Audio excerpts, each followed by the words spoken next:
Bienvenue chez Basilic, le podcast pour changer de regard et imaginer ensemble un futur désirable. Je suis Jeanne, votre hôte, et chaque semaine, je tends le micro à celles et ceux qui façonnent le monde de demain. Je vous souhaite la bienvenue et j'espère que vous vous sentirez bien chez Basilic.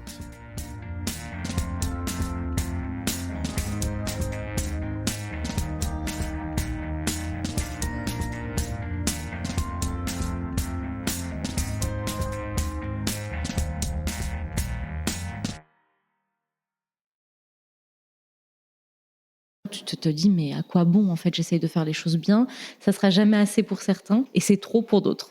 Le côté militant m'a apporté la conscience de ce qu'est la santé mentale et son importance, chose que j'avais pas du tout conscience de ça avant.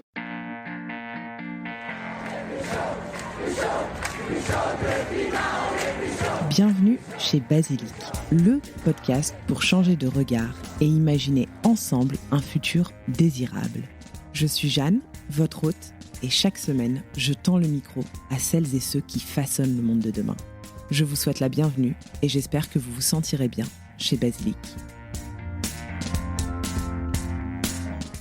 Bonjour à toutes et à tous. Je suis très heureuse de vous retrouver pour un nouveau format d'épisode intitulé « Que sont-elles devenues ?» Dans ces épisodes, j'irai à la rencontre de celles à qui j'ai tendu le micro il y a quelques années, afin de savoir comment leur projet a évolué, si elles ont poursuivi dans la même voie ou si, au contraire, elles se sont réorientées. On commence sans plus tarder avec Asma, que j'ai eu la chance de rencontrer en octobre 2017.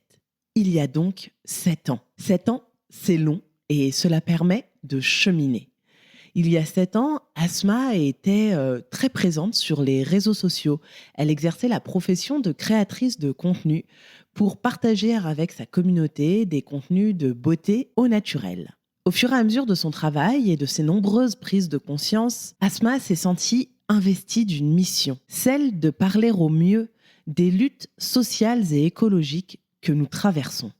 En tant que femme racisée, musulmane, née de parents immigrés, Asma a souhaité offrir à ces multiples causes la visibilité qu'elles méritent. Très rapidement, Asma est devenue une des figures militantes sur les réseaux sociaux à propos des questions écologiques et sociales. Parallèlement à cela, dans sa vie privée, Asma a accueilli un petit garçon, puis un autre, et elle a fini par se rendre compte que sa santé mentale n'était pas si bonne. La pureté militante, mais également la difficulté des sujets traités, ont conduit Asma au burn-out. Burn-out duquel elle a su rebondir en se formant à la pédagogie Montessori afin de créer Gomet Club, le projet qui l'anime avec passion aujourd'hui. Dans cet épisode, Asma nous raconte son cheminement et les évolutions par lesquelles elle est passée pour se sentir enfin pleinement alignée. J'espère que cet épisode vous plaira et pour celles et ceux d'entre vous qui peut-être étaient déjà là il y a 7 ans, je pense que vous écouterez avec plaisir et sûrement un peu d'émotion l'histoire d'Asma. Je vous souhaite une très belle écoute et surtout, si ce format et cette nouvelle rubrique « Que sont-elles devenues ?» vous plaît, n'hésitez pas à m'indiquer sur Spotify les personnalités que vous aimeriez à nouveau entendre au micro de Basilic. Et oui, il est désormais possible de laisser un commentaire sur Spotify. À très vite et merci de votre écoute.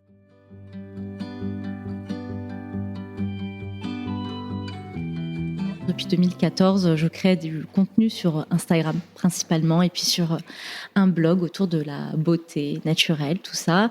J'ai eu une prise de conscience écologique qui a eu un effet, l'effet d'un cercle vertueux sur tous les domaines de ma vie. Donc voilà, j'ai fait ma petite transition et puis j'avais envie de le partager au plus grand nombre, d'où l'arrivée finalement de cette création de contenu qui est devenue ensuite mon métier pendant plusieurs années. C'était une super expérience, vraiment très enrichissante. Enfin voilà, moi qui adore transmettre ce que j'apprends, c'était vraiment chouette. Et puis je suis tombée enceinte, donc fin 2018 et donc toute l'année 2019. Et je pense que ça a été déjà un très gros chamboulement hormonal, hein, comme tu le sais, mais aussi ça a été un petit peu la remise en question du monde dans lequel je vivais depuis toute petite finalement. Quand on est enceinte et quand on devient maman, on a des flashbacks un petit peu de notre jeunesse, de notre enfance, etc. Et on n'a pas envie que les choses un petit peu tristes, un petit peu dures qui nous sont arrivées se reproduisent et que nos enfants expérimentent ce qu'on a vécu.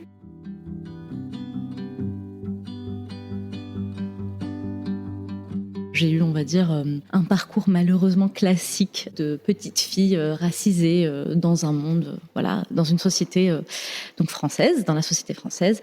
Et donc j'ai eu tous ces flashbacks. C'est ce qui est assez fou en fait quand ça m'est arrivé, parce que en fait j'ai imaginé tout le déroulé de la vie de mon fils à naître, et je me suis dit ah non, mais c'est absolument hors de question qu'ils vivent ça. Et en fait, quand on s'intéresse à l'écologie, c'est déjà une porte d'entrée extrêmement importante et extrêmement précieuse pour comprendre le monde dans lequel on vit. Et surtout, on a un petit peu une croisée des chemins envers toutes les discriminations et toutes les choses qui ne vont pas dans ce monde. Ce qui ne va pas envers les femmes, ce qui ne va pas envers les natures et ce qui ne va pas envers les minorités, tout à la même source. Et du coup, donc j'ai commencé en étant enceinte à développer un petit peu cette soif de comprendre finalement ce qui m'est arrivé, ce qui nous arrive en termes de minorité.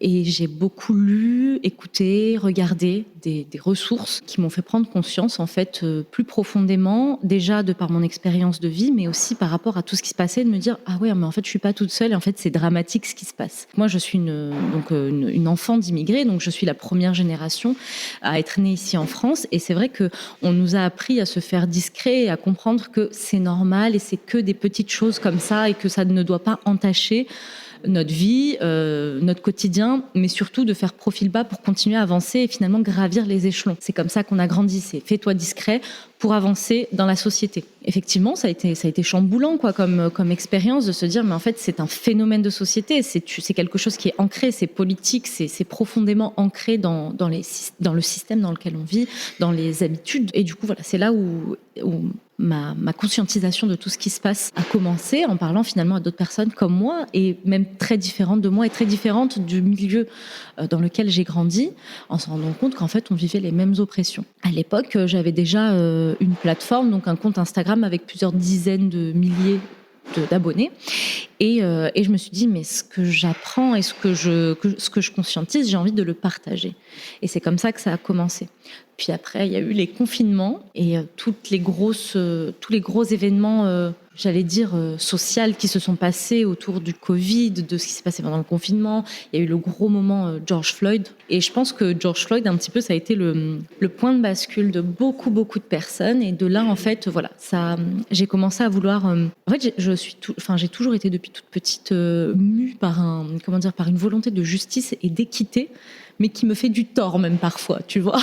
Je pense que ça a été beaucoup, tu vois, ça a été beaucoup et je me suis vraiment jetée corps et âme dedans, parfois avec une colère qui se ressentait dans mon quotidien. En termes de santé mentale, j'ai l'impression d'y avoir laissé un petit morceau de ma santé mentale pendant cette période où j'aurais dû être vraiment tournée plus vers mon cocon à moi et mon enfant, etc. Je savais que ma plateforme n'était pas du tout... En fait, en termes de population qui me lisait, qui m'écoutaient, je savais que c'était des personnes qui n'avaient jamais mis le nez dans ces problématiques-là, tu vois, qui n'avaient jamais été confrontées aux problématiques, surtout des personnes racisées. Et je me sentais,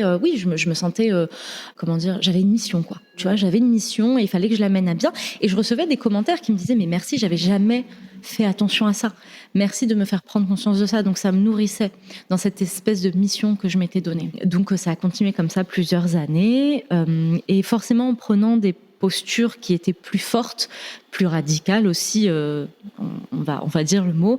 Mon métier de créatrice de contenu et d'influenceuse, qui est finalement aux antipodes de ces prises de parole, a commencé à, ça a commencé à battre de l'aile, quoi. Ça faisait 2 ans quoi, que j'étais arrivée un petit peu au bout de ma volonté en fait de faire. Tu vois, j'avais plus le goût dans ce que je faisais, je me sentais tourner en rond, mais en même temps ça a été finalement ces prises de position et cet aspect militant en ligne a été un petit peu catalyseur de la fin de mon métier, tu vois, de la fin de ma carrière, on va dire, dans l'influence, puisque beaucoup de marques malheureusement n'ont pas suivi. Voilà, ça a été un petit peu au fur et à mesure, progressif, jusqu'à ce qu'il n'y ait plus rien. Et donc, je me suis retrouvée en précarité à titre personnel, donc sachant que j'avais un deuxième enfant en route,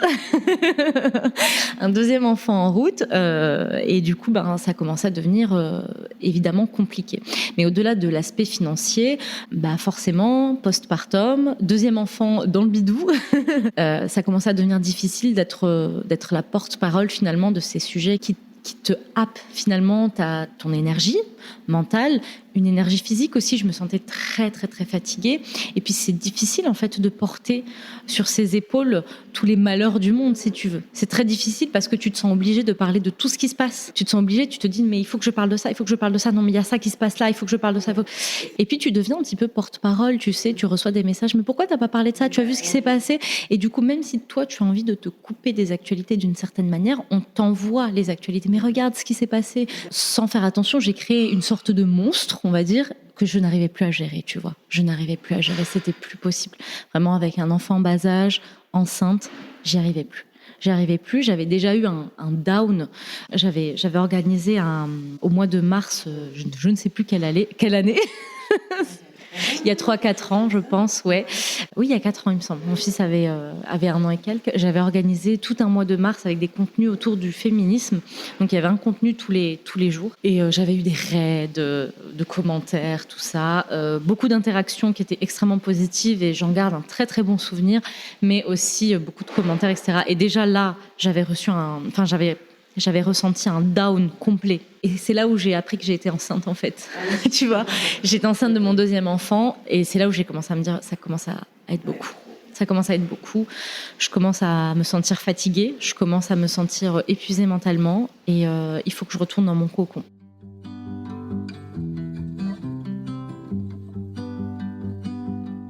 Le fait que ça se termine un petit peu comme ça, je me sentais un peu triste, un petit peu en échec, tu vois. Mais en même temps, je suis très bien entourée. Et avec 2 autres amis, on a vécu exactement la même chose au même moment. Et au final, on a réussi à se relever, à se dire, mais en fait, c'est génial ce que j'ai pu faire, ce que j'ai pu transmettre. Et de toute façon, ça allait prendre fin, hein. Du coup, je me suis dit, non, en vrai, maintenant, il faut que je me concentre sur moi, il faut que je me concentre sur ma famille. J'ai 2 enfants. Et je vais transformer finalement tout ce que j'ai appris pour les futures générations. C'est ce que je me suis dit. Donc, petit à petit. Déjà, éduquer 1, 2, 3 petits humains, c'est une responsabilité incommensurable. Autant je suis pas fervente du truc de on les éduque pour que c'est eux qui trouvent des solutions. Moi, c'est nous qui allons trouver des solutions et qui allons leur faciliter le futur, tu vois.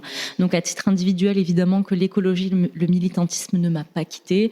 Je continue à être extrêmement engagée dans ma sphère privée.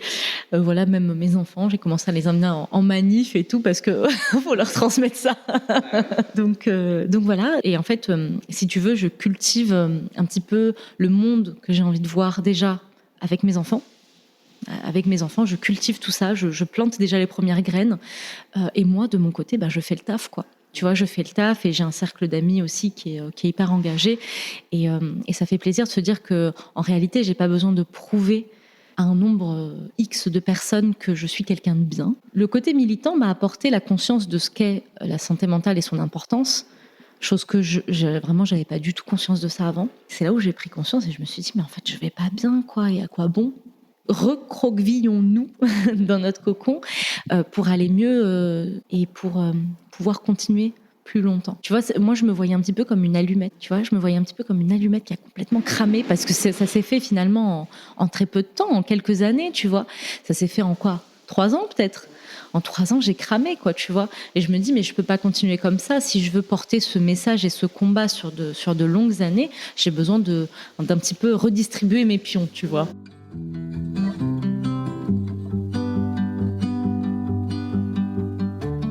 Je me suis rendu compte que Il y avait beaucoup de parents de notre génération qui avaient envie de bien faire et qui ressentaient une culpabilité énorme à pas pouvoir, atteindre les critères un peu qu'on voit sur Instagram, de proposer toujours des activités d'éveil aux enfants, etc. Moi, la première, en travaillant de chez moi, je ressentais cette culpabilité et j'avais envie de mettre un petit coup de pied à la fourmilière et me dire, mais en vrai, ce que je vais faire, c'est que moi, j'ai cumulé des connaissances dans le domaine. Donc moi, je vais te faciliter la vie parce que je sais ce que c'est que de travailler, je sais ce que c'est que de bosser, je sais ce que c'est que de pas avoir le temps qu'on a envie d'avoir avec son enfant. Et à la fois, on est une génération de parents qui est beaucoup dans la transmission. Et la transmission, elle se fait par les livres, par les sorties, etc. Mais aussi par ces activités. Je pense qu'on est beaucoup de parents qui avons envie d'accompagner l'éveil de nos enfants. Je me suis formée à Montessori donc en 0-6 ans. Donc vraiment, tu vois, je peux faire toutes les activités très techniques que tu peux voir passer et tout. Mais je me suis dit, mais en réalité, qui a le temps de faire ça ? Tu vois, donc j'avais envie d'un petit peu désacraliser Montessori, mais surtout aussi de remettre un petit peu les choses dans le contexte, parce que tu sais, Montessori, c'est devenu un petit peu tout et n'importe quoi. Donc j'avais envie de simplifier le truc à fond et de dire, si Montessori, ça vous plaît, regardez, il y a ce type d'activité, mais il n'y a pas que Montessori, vous pouvez faire ça, et moi, je vous aide à mettre ça en place en 5-10 minutes. C'est ça mon positionnement avec Gommette Club, c'est vraiment que j'ai envie d'accompagner les parents, parce que finalement, c'est un sentiment que j'ai ressenti tout le temps, c'est la culpabilité, tu vois. La culpabilité en tant que parent, mais aussi la culpabilité de pas en faire assez d'un point de vue écologique, de pas en faire assez d'un point de vue militant. Donc moi, j'ai vraiment envie de dire, ne vous sentez pas coupable, on va faire ça bien et on va faire ça de façon fun. Je me suis rendu compte que j'étais très portée sensorialité toute ma vie, et quand j'ai découvert les bacs sensoriels avec mon grand, en fait, je prenais autant de plaisir que lui, et je me suis dit, mais c'est génial. Et du coup, j'ai aussi des ateliers ici à Montpellier où vraiment, mais c'est trop drôle parce que les enfants expérimentent autant que les parents. Les parents sont à fond, tu vois, ils patouillent et tout, et je trouve ça cool en fait d'offrir, tu sais, une petite parenthèse pour l'enfant. Il adore, et c'est vraiment une activité où les enfants sont très occupés, très concentrés, et c'est aussi un moment pour souffler pour les parents. Tu sais, dans mes commandes, je mets toujours 1 ou 2 sachets de thé parce que je sais qu'ils auront le temps de boire leur thé tout chaud parce qu'ils seront occupés avec le bac sensoriel, tu vois.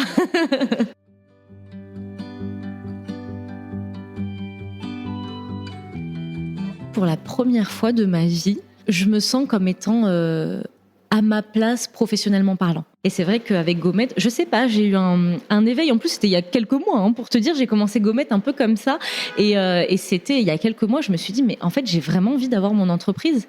Et je me suis permise de rêver d'avoir mon entreprise. Tu sais, j'ai un petit peu fait la paix avec ce truc le capitalisme. En fait, on vit dedans et je peux pas décemment sortir de ce système, ce n'est pas possible. Et puis j'ai des besoins, forcément, comme je te le disais précédemment, j'ai une famille, voilà, comme tout le monde. Et du coup j'ai un petit peu fait la paix et je me suis dit, en fait, moi aussi j'ai le droit d'avoir l'ambition, d'avoir moi aussi ma petite entreprise qui marche, quoi. J'ai fait sauter ces barrières, en fait. Et tu sais, déjà en tant que femme, tu souffres d'un syndrome de l'imposteur, voilà, tu vois, qui te ronge, mais encore plus en tant que femme racisée, parce qu'en fait on est invisible, tu vois, on est invisible dans le paysage entrepreneurial, médiatique, tout ce que tu veux. Voilà, j'ai fait un petit peu sauter ces barrières et je me suis dit, mais toi aussi t'as le droit. Et je crois que il y a une sorte de magie, tu vois, qui s'est opérée ces derniers mois où ça a été un cercle un petit peu vertueux pour le coup, où ma communauté sur Instagram a grandi, mes idées professionnelles ont émergé. Tu vois, par exemple, l'idée des mix sensoriels, je l'avais, tu vois, un petit peu en fond pendant des mois. Je me suis dit, mais ça serait trop cool de faire ça et tout. Et puis un jour, je me suis dit, tu sais quoi, vas-y, fabrique-les. Et en fait, je les ai proposés à la vente et ça a été en rupture de stock au bout de 24 heures. Donc, tu vois, comme quoi, c'est cool parce qu'il y a de la demande et je me suis positionnée comme il fallait. Donc c'est chouette et en même temps moi je pense que ça me soigne aussi de me dire en fait je suis capable, tu vois, je suis capable et je peux faire les choses aussi pour moi et pour les autres. Je peux être alignée avec moi-même et alignée avec mes valeurs et alignée avec les besoins des autres et c'est cool, quoi. Je me sens hyper épanouie, quoi. Merci d'avoir écouté cet épisode jusqu'au bout. Si vous êtes encore là, j'imagine qu'il vous a plu. N'oubliez pas de vous abonner à Basilic sur votre application de podcast favorite pour ne louper aucun épisode. Vous pouvez également me suivre sur Instagram et LinkedIn @BasilicPodcast pour découvrir les coulisses de tous les épisodes et de toutes les interviews. Et enfin, si l'univers du podcast vous intéresse, alors je vous invite à jeter un œil à basilicpodcast.com. Vous y découvrirez Basilic Studio, la formation que j'ai créée pour vous accompagner à lancer votre propre podcast et surtout le podcast de vos rêves, mais également Basilic Lab, l'agence qui nous permet de créer des podcasts pour des marques audacieuses et des thérapeutes engagés. Je vous donne rendez-vous la semaine prochaine pour un nouvel épisode et d'ici là, prenez grand soin de vous.